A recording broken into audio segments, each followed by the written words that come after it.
संस्कृताय मित्रों, मैं डॉक्टर तन्वी सिंह अपने चैनल इटर्नल एडुसेंस क्लासेस पर आप सभी का स्वागत करती हूँ। आज मैं जूनियर हाई स्कूल प्रधानाध्यापक एवं सहायक अध्यापक चयन भर्ती परीक्षा 2021 का प्रैक्टिस सेट 6 लेकर आई हूँ।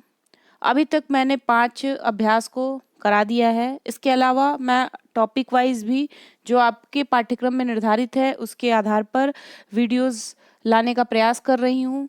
तो ये टोटल 10 प्रैक्टिस सेट हैं। अभी हम 6वें प्रैक्टिस सेट को आज करेंगे। ऐसे ही करके टोटल 10 प्रैक्टिस सेट हो जाएंगे। इसके अलावा फिर मैं टॉपिक वाइज एक एक चैप्टर को क्लियर करूंगी। उसके अलावा हम पद्यांश और गद्यांश की प्रैक्टिस करते रहेंगे जब तक एग्ज़ाम नहीं होगा। उसके अलावा आप सभी को सामान्य अध्ययन पे अपनी पकड़ मजबूत करनी है। उसके लिए आप हमारे चैनल में जाकर सामान्य अध्ययन के वीडियोस को भी देख सकते हैं, क्योंकि सिर्फ संस्कृत पढ़ने से इस भर्ती में सिलेक्शन नहीं हो पाएगा। इस भर्ती में सिलेक्शन पाने के लिए आपको सामान्य अध्ययन के 50 प्रश्नों पर भी पकड़ होनी चाहिए। तो चलिए हम आज की क्लास को स्टार्ट करते हैं। उसके पहले आप सभी से अनुरोध है कि जो भी मेरे चैनल पर आज नए हैं वो हमारे चैनल को ज़रूर सब्सक्राइब करें ताकि आने वाली वीडियो की नोटिफिकेशन उनको मिलती रहे। इसके अलावा आप जो भी पुराने लोग हैं आप वीडियो देखिए, उसको लाइक भी करिए, और अगर आपको किसी भी प्रकार की समस्या है तो कमेंट बॉक्स में ज़रूर लिखिए। जो बच्चे मुझे कमेंट करते हैं उनको ये पता है कि उनकी समस्याओं का मैं समाधान करती हूँ, उनके कमेंट्स को पढ़ती हूँ और जैसा वो सुझाव देते हैं उसके हिसाब से मैं आगे उनकी मदद भी करती हूँ। तो आप भी अगर नए हैं तो आप कमेंट कर सकते हैं, अपने सुझाव दे सकते हैं। तो चलिए आज की जो अभ्यास संख्या 6 है उसको हम देखते हैं। तो आज हम लेकर आए हैं संस्कृत का अभ्यास संख्या 6। तो चलिए आज इसको स्टार्ट करते हैं। सबसे पहले पद्यांश दिया है तो इस पद्यांश को हम पढ़ते हैं। न हि सुप्तस्य सिंहस्य प्रविशन्ति मुखे मृगा सत्तेन धार्यते पृथ्वी शत्तेन तप्ते रवि सत्तेन वाति वायुश्च सर्वसत्ते प्रतिष्ठितम् सद्भिदेव सहासीत सद्भि कुर्वीत संगीतम् सद्भिर्वाद मैत्री च नासद्धि किंचिदाचरेत मित्रेण कलहं कृत्वा न कदापि सुखी जनः इति ज्ञात्वा प्रयासेन तदेव परिवर्जयेत प्रियवाक्य प्रदानेन सर्वे तुष्यन्ति जन्तवः तस्मात् प्रियः हि वक्तव्यः वचने का दरिद्रता श्रेष्ठः जनः गुरु चापि मातरम पितरम तथा मनसा वाचा कर्मणा सेवेत सततम सदा। तो मैंने आपको पिछली वीडियोस में भी बताया था कि पद्यांश दिया रहे या गद्यांश दिया रहे उसको पहले खूब अच्छे से पढ़ लीजिए, फिर उसके बाद उनके प्रश्नों को सॉल्व करिए।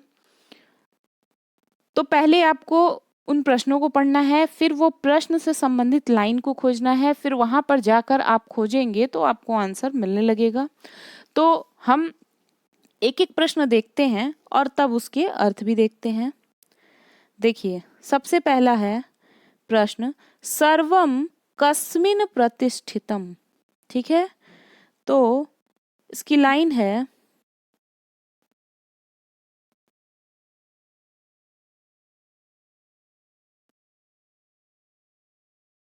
देखिए यहाँ पे है सर्वम सत्ते प्रतिष्ठितम। ठीक है, तो सर्वम सत्य प्रतिष्ठितम का मतलब हो गया अर्थात सभी सत्य में प्रतिष्ठित है। ठीक है, तो इसका आंसर क्या हो जाएगा? सत्य।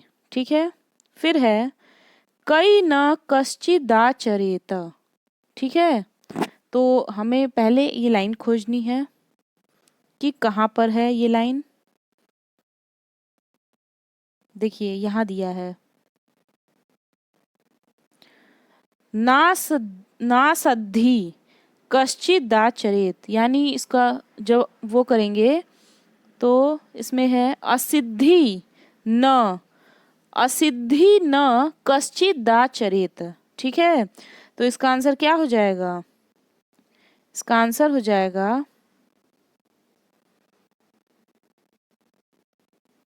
डी वाला, औषधि। ठीक है, फिर अगला प्रश्न है, केन कार्याणि सिद्ध्यन्ति। प्रश्न क्या है?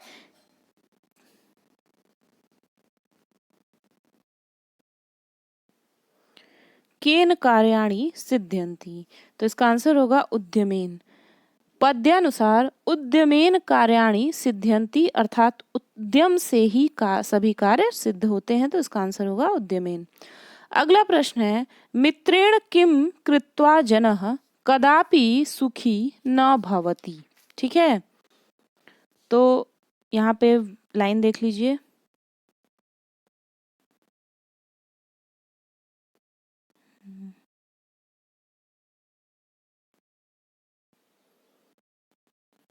मित्रेण कलहं कृत्वा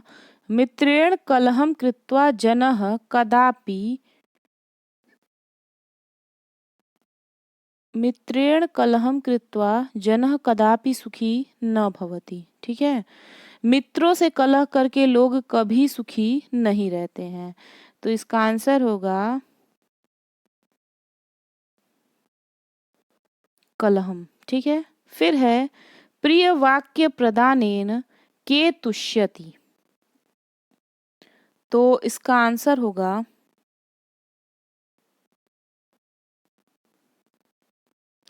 प्रिय वाक्य प्रदानेन सर्वे तुष्यति जंतवः। ठीक है, तो इसका आंसर क्या होगा?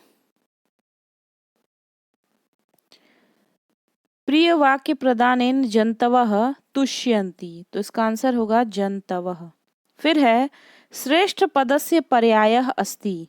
तो श्रेष्ठ पदस्य पर्यायः उत्तमः अस्ति। ठीक है, अर्थात श्रेष्ठ पद का पर्याय उत्तम है। अब हम प्रश्नों की तरफ आते हैं। उपसर्गों की संख्या मानी गई है, तो उपसर्गों की संख्या 22 मानी गई है। अगला प्रश्न है, विश्रामः पद में उपसर्ग है, तो विश्रामः पद में वि उपसर्ग है। फिर है, स्वागतम में कौन सा उपसर्ग है? तो स्वागतम में सु उपसर्ग है। फिर है, वयम हसामः का वाच्य परिवर्तन होगा। तो इसका आंसर होगा अस्माभिः हस्यते। ठीक है, फिर है, 20 फल का अनुवाद होगा। तो इसका आंसर है विंशति फलानि। फिर है, 100 पुरुष का अनुवाद है। तो इसका अनुवाद है शतम पुरुषाः। फिर है, निम्नांकितेषु वाक्येषु शुद्धम रूपम किम अस्ति। तो इसका आंसर है विद्यालयम परितः वृक्षा सन्ति। ठीक है, अर्थात विद्यालय के चारों ओर वृक्ष हैं। फिर है, वयम पाठयितुम विद्यालयम गच्छामः इत्यस्य कर्मवाच्य किम अस्ति। तो इसका आंसर होगा अस्माभिः पाठयितुम विद्यालयम गम्यते। एक मिनट। तो वयम पाठयितुम विद्यालयम गच्छामः, इस वाक्य का कर्मवाच्य इस प्रकार है, अस्माभिः पाठयितुम विद्यालयम गम्यते। कर्मवाच्य में कर्ता में तृतीया विभक्ति तथा कर्म में प्रथमा विभक्ति होती है। अगला प्रश्न है, षट्विंशति इति शब्दम शोधयत। तो इसका आंसर होगा षड्विंशति। फिर है,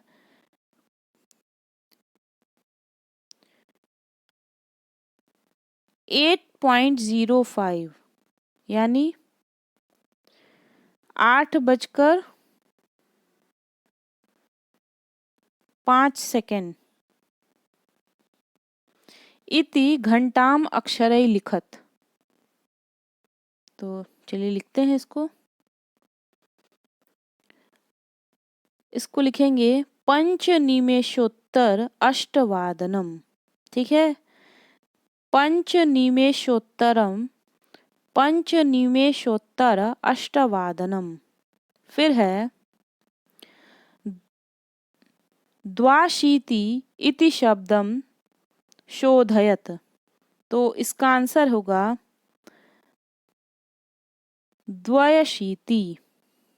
फिर है भविष्यत काल में किस लकार का प्रयोग होता है?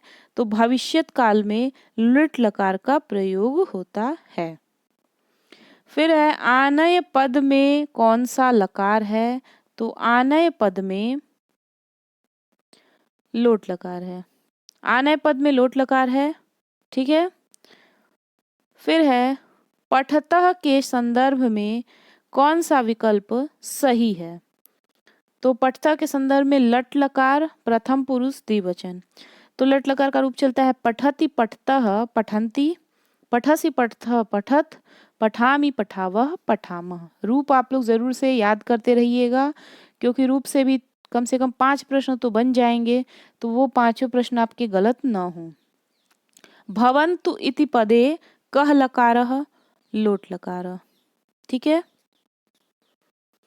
भू धातु लोट लकार प्रथम पुरुष का रूप चलेगा भवतु भवताम भवन्तु। दिक्षु पदस्य मूल शब्दः अस्ति। तो दिक्षु पदस्य मूल शब्दः अस्ति दिश। फिर है विद्वस शब्द की तृतीया विभक्ति एक वचन का रूप है, क्या रूप चलेगा? विदुषा, ठीक है। इसके प्रथमा विभक्ति में चलेगा विद्वान विद्वांसौ विद्वांसः, द्वितीय विभक्ति में चलेगा विद्वांसम विद्वांसौ विदुषः।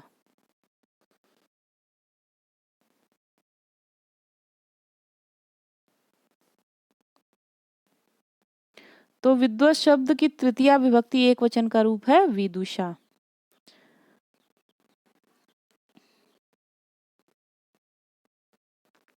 फिर अगला प्रश्न है तत् के चतुर्थी विभक्ति एक वचन स्त्रीलिंग का रूप है। तो इसका आंसर होगा तस्यै। फिर है विदुषाम का मूल शब्द क्या है? विदुषाम का मूल शब्द है विद्वस। अस्मद शब्द से प्रथमा विभक्तौ द्विवचने रूपम अस्ति। तो इसका आंसर है आवाम। युष्मद शब्दस्य षष्ठी विभक्तौ बहुवचने रूपम भवति। तो इसका आंसर है युष्माकम। पितृन रूप है, पितृन रूप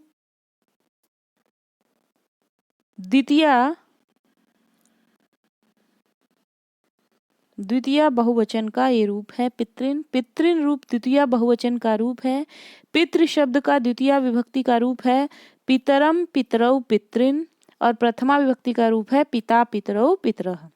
शुद्ध पद में कौन सा प्रत्यय है? शुद्ध पद में कौन सा प्रत्यय है? तो इसमें कत प्रत्यय है। भुक्त्वा इति पदे कः प्रत्ययः? भुक्त्वा में कत्वा प्रत्यय है। अजा शब्द में कौन सा स्त्री प्रत्यय है? तो अजा शब्द में टाप प्रत्यय है। सेव धन सानच के योग में कौन शब्द बनेगा? तो इसमें बनेगा सेवमानः। संस्कृत व्याकरण में मान्य कारकों की संख्या है 6। अंतरा त्वा माँ हरि किस सूत्र का उदाहरण है? तो ये है अंतरा अंतरेण युक्ते। मोक्षे इच्छास्ति में मोक्ष की अधिकरण संज्ञा करने वाला सूत्र है आधारो अधिकरणम, ठीक है। सर्वस्मिन् सर्वस्मिन्नात्मा अस्ति, इस उदाहरण में कौन सा आधार है? तो इसमें अभिव्यापक है। सर्वस्मिन आत्मा अस्ति इस उदाहरण में सप्तमी विभक्ति के आधारो अधिकरण सूत्र का प्रयोग हुआ है। आधार 3 प्रकार के होते हैं औपश्लेषिक, वैषयिक, अभिव्यापक। तो इसका आंसर होगा अभिव्यापक। तादर्थे चतुर्थी वाच्या नियम का उदाहरण है। तो इसका उदाहरण है मुक्तये हरिम भजति। अधि सिंह स्थासाम सूत्र से कर्म संज्ञा होती है, तो किसकी कर्म संज्ञा होती है? आधार की। फिर है राजपुत्र का समास विग्रह है। तो राजपुत्र का समास विग्रह है राज्ञः पुत्रः। नीलकंठः में समास है बहुव्रीहि। कः शब्द अव्ययी भाव समासस्य उदाहरणम् अस्ति? आसमुद्रम। कर्मधारय समास किस समास का ही एक भेद है? तो इसका आंसर होगा तत्पुरुष। कंबुकंठः समस्त पद का सही विग्रह होगा। कंबुरिव कंठो यस्य सः। कृताधिपत्याम में समास है। कृताधिपत्याम में समास है बहुव्रीहि समास है। व्याधिकरण तत्पुरुष समास के कितने भेद हैं? 6 भेद हैं। गते अपि में संधि है, तो गते अपि में संधि है पूर्व रूप संधि। अक्षधन उहिनी में कौन सी संधि होती है?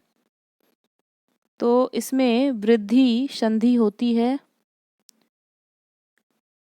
बनेगा अक्षौहिणी। ठीक है, ये बहुत इंपॉर्टेंट है, ये एग्जाम में आता है। व्यंजन संधि का उदाहरण है, तो व्यंजन संधि का उदाहरण है सज्जन। ठीक है, स्तो चुना इच्छु सूत्र से बनेगा सदधन जन। फिर है वने अपि पदे में वने अपि पदे कह संधि पूर्व रूप संधि। तत्रैव में संधि है, तत्रैव में वृद्धि संधि है। बालकावपि शब्द का संधि विच्छेद होगा बालकौ धन अपि।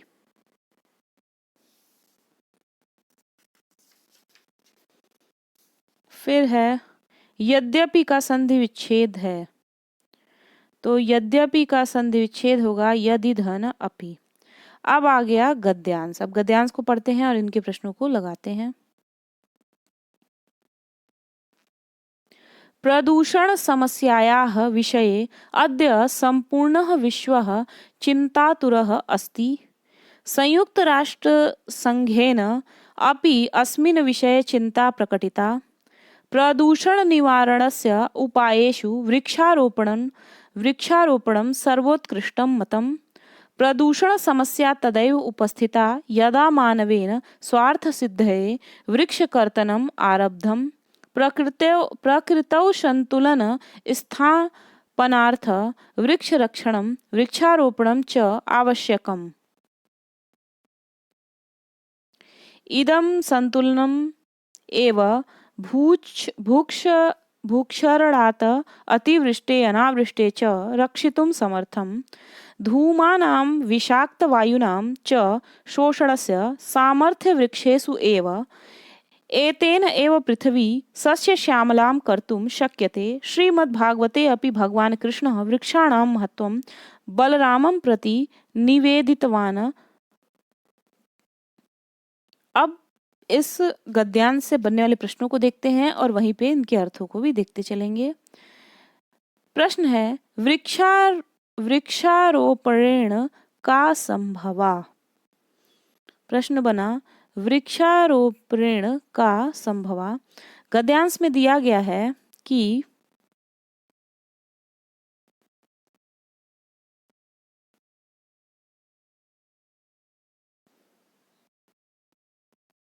ये वाली लाइन एतेन एव पृथ्वी शस्य श्यामला कर्तुम शक्यते। वृक्षारोपण से संभव है, वृक्षारोपण से पृथ्वी सस्य श्यामला अर्थात हरी भरी हो जाएगी और प्रदूषण भी कम होगा। तो इसका आंसर क्या हो जाएगा? वृक्षारोपणेन पृथ्वी सस्य श्यामला कर्तुम संभवा। फिर है कस्या संतुलन स्थापनार्थं वृक्षरक्षणं वृक्षारोपणं च आवश्यकम् अस्ति। तो ये वाली जो लाइन है प्रकृतौ संतुलन स्थापनार्थं वृक्ष रक्षणम वृक्षारोपणम च आवश्यकम। ठीक है, तो यहाँ पे ये प्रश्न है, तो इसका आंसर हो जाएगा प्रकृतौ। प्रकृतौ संतुलन स्थापनार्थम वृक्षरक्षणम वृक्षारोपणम च आवश्यकम। प्रकृति में संतुलन स्थापित करने के लिए वृक्षों की रक्षा तथा वृक्षारोपण की बहुत आवश्यकता है। फिर है संयुक्त राष्ट्र संघेन कस्मिन् विषये चिंता प्रकटिता। तो इसका आंसर होगा संयुक्त राष्ट्र संघेन प्रदूषण समस्या विषये चिंता प्रकटिता।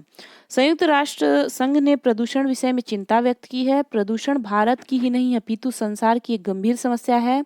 समय के रहते यदि व्यक्ति ने न चेता तो इसके परिणाम और भयावह हो सकते हैं। प्रदूषण समस्या कदा उपस्थिता। तो इसका आंसर होगा प्रदूषण समस्या तदा उपस्थिता यदा मानवेन स्वार्थ सिद्धये वृक्ष कर्तनम आरब्धम। देखिए ये लाइन यहीं पे है, आपको बस जाके यहाँ से खोज लेना है इसको।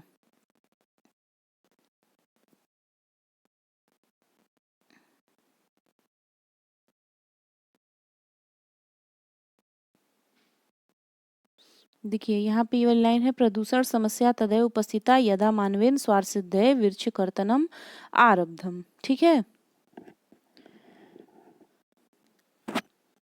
तो ये प्रश्न देख लेते हैं कहाँ पर है।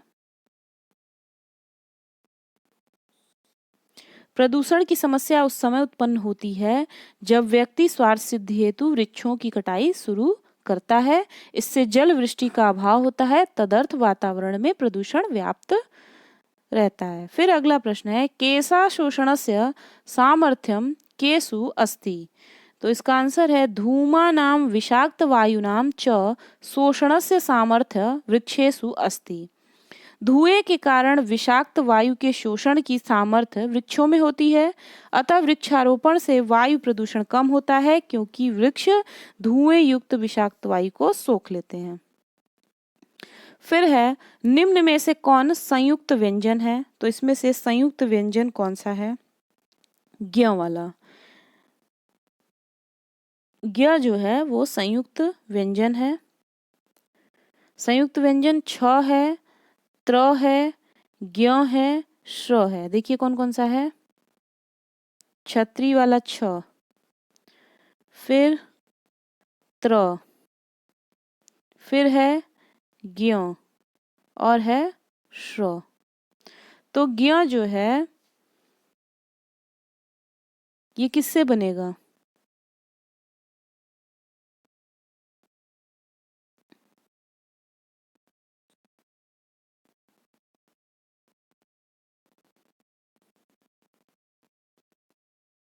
तो यहाँ पे जो ज्ञ है ये बनेगा ज और धन ईय से बनेगा ज्ञ।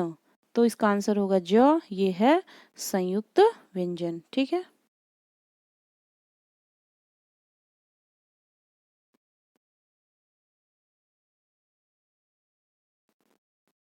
फिर है निम्न में से कौन सा स्वर नहीं है। तो ये आप देख के बता सकते हैं कि इसमें से कौन सा स्वर नहीं है। तो ल जो है वो स्वर नहीं है। फिर है ईषत् स्पृष्ट प्रयत्न है। ईषत् स्पृष्ट प्रयत्न है, अंतःस्थ को कहा जाता है ईषद स्पृष्ट। ठीक है, उष्म वर्णों का बोधक प्रत्याहार है। तो इसका आंसर होगा शल। अधोलिखित पदों में कौन सा प्रगृह संज्ञक है। तो इसमें हरि, विष्णु और गंगे ये सब प्रगृह संज्ञक है। नाट्य लक्षणों धनंजय उक्तवान, अवस्थानुकृति नाट्यम। नाट्य लक्षण के विषय में धनंजय ने कहा है कि अवस्थानुकृति नाट्यम।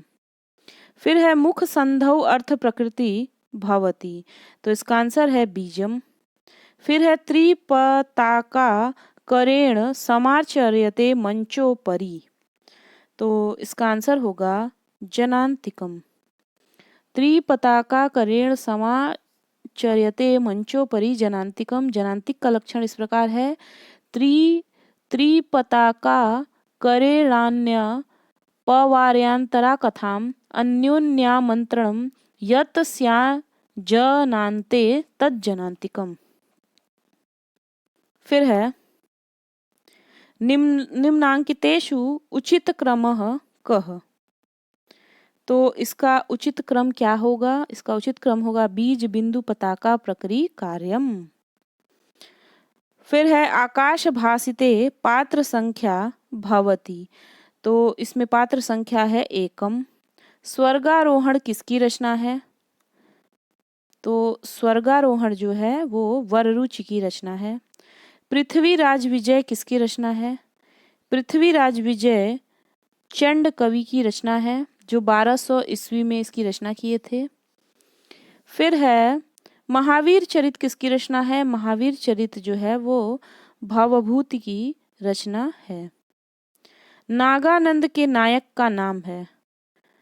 तो नागानंद हर्ष की रचना है, इसमें 5 अंक है। इसके नायक का नाम है जीमूत वाहन। नागानंद की नायिका का नाम है? तो नागानंद की नायिका का नाम है मलयवती। प्रबोध चंद्रोदय, प्रबोध चंद्रोदय किसका नाटक है? ये कृष्ण मिश्र का नाटक है। नाट्यशास्त्र किसकी रचना है? तो नाट्यशास्त्र भरत मुनि की रचना है। नाटकों में विष्कंभक का प्रयोग होता है प्रारंभ में। नाटकों में प्रवेशक की भाषा होती है। तो नाटकों में प्रवेशक की भाषा जो होती है वो प्राकृत होती है। घोषावती वीणा का संबंध किस नाटक से है? स्वप्न वासवदत्तम से। सभी रूपकों का सामान्य लक्षण किस रूपक के समान है? नाटक। संस्कृत नाट्यशास्त्र में रूपक के कितने भेद हैं? तो रूपक के 10 भेद हैं। संस्कृत नाट्यशास्त्र में उपरूपकों के कितने भेद हैं? तो उपरूपकों के 18 भेद हैं। निम्नलिखित में से किसका मत है कि संस्कृत नाटक की उत्पत्ति स्वांगवाद से हुई है? तो इसका आंसर है प्रोफेसर हिलबॉन्ड और स्टेन कोनो, दोनों के हिसाब से। किसने यह विचार व्यक्त किया है कि पुत्तलिका नृत्य से नाटकों की उत्पत्ति हुई है? तो किसने ये बोला है? डॉक्टर पिसेल। शिवराज विजयम का अंगिरस है। शिवराज विजयम का अंगिरस क्या है? वीर रस है।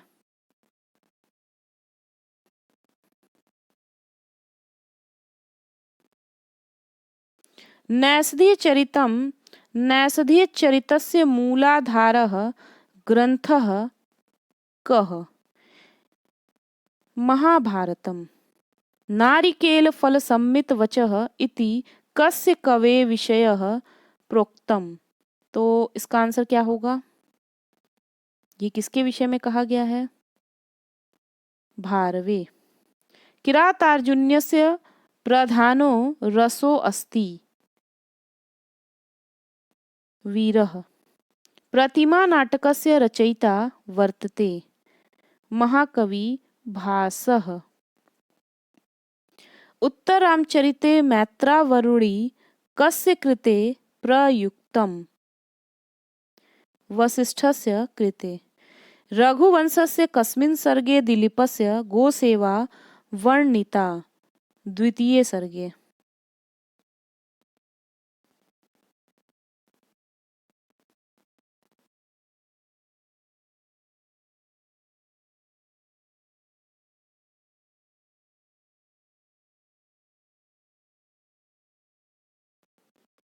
ठीक है।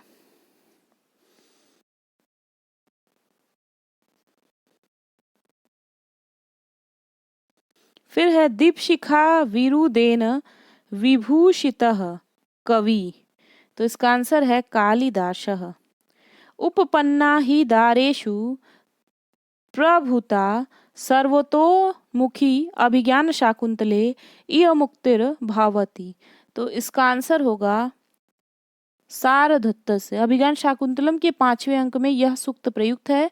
शारद्वत राजा दुष्यंत से कहता है इसे छोड़ दीजिए या स्वीकार कीजिए, क्योंकि पत्नी पर पति का सब प्रकार का अधिकार होता है। शिशुपालवध महाकाव्यस्य काव्य महाभारतस्य कस्य पर्वात् उद्घृत? तो इसका आंसर होगा सभा पर्व। विश्व साहित्य के इतिहास में सबसे बड़ा महाकाव्य है? तो सबसे बड़ा महाकाव्य है महाभारत। महाभारत पर आधारित महाकाव्य है रघुवंशम। महाभारत के संदर्भ में कौन सा कथन सत्य है? इसकी कथावस्तु 18 पर्वों में विभक्त है। अनुस्वारस्य वर्णोत्पत्ति स्थानम नासिका। स्पर्श वर्णा के कादयः। स्पर्श वर्णा कादयः इसका तात्पर्य है क से लेकर म तक के वर्णों को स्पर्श वर्ण के नाम से जाना जाता है, अतः कादयो मावसाना स्पर्शा कहा गया है। अधोदत्तेषु वर्णेषु मूर्धन्यः कः? तो इसका आंसर होगा षकारः। फिर है श्रीहीरः शुशुवे श्रीहीरः शुशुवे जितेन्द्रियचयं मामलदेवी चयम इति वार्ता केन संबद्धा? तो इसका आंसर है हर्षेण। फिर आखिरी प्रश्न है काव्य मीमांसायां प्रथमे अध्याये रीति निर्णय विषये अस्य नाम अस्ति? तो इसका आंसर है सुवर्णनाभः। काव्य मीमांसा राजशेखर की एक सुप्रसिद्ध काव्य शास्त्रीय रचना है जिसका प्रकाशन लगभग 10वीं शताब्दी में किया गया था, जो 18 अधिकरणों में पूर्ण हुई। इसके प्रथम अध्याय में काव्य की विवेचना प्रारंभ की गई है। सुवर्णनाभ ने रीति विषयक स्वतंत्र रूप से रचना की है। ठीक है, तो काव्य मीमांसाया प्रथमे अध्याय रीति निर्णय विषय अस्य नाम अस्ति सुवर्णनाभः। तो इस प्रकार हमने अभ्यास संख्या 6 के 100 प्रश्नों को हल कर लिया। हमने थोड़ी थोड़ी सबकी व्याख्या भी देख ली। तो आप इन वीडियोस को देखिए, ये वीडियो आपके एग्ज़ाम के लिए बहुत ही लाभदायक सिद्ध होंगे। हम टोटल 10 प्रैक्टिस सेट कराने वाले हैं, तो अब तक हमने 6 प्रैक्टिस सेट को करा लिया है। हम अपने पाठ्यक्रम की ओर बहुत तेज़ी से बढ़ रहे हैं।